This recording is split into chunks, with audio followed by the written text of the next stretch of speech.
Clinical hours vary drastically between med school, PA school, and nurse practitioner school.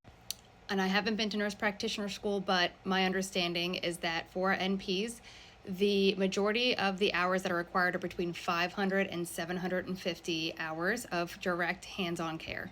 So about 3 to 4 months of direct supervised clinical contact for NPs. For PAs, if you work in your clinical rotations about a 40-hour work week, that's a little over 2,000 hours of direct supervised patient care contact hours.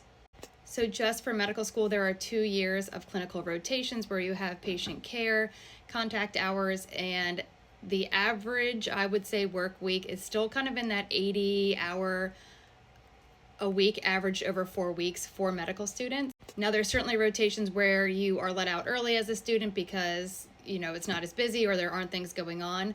So even if you say it's 70 hours average work week for a medical student, that's about 6,700 clinical contact hours with patients for medical students. So 5 to 700 for NPs, a little over 2,000 for PAs, and then close to 7,000 hours for medical students upon graduation.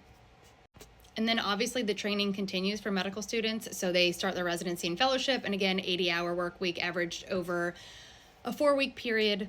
For a 3-year residency is about 12,000 additional direct patient contact hours where you're treating patients as the physician. And if you do a fellowship or you have a longer residency, those hours obviously increase again more exponentially.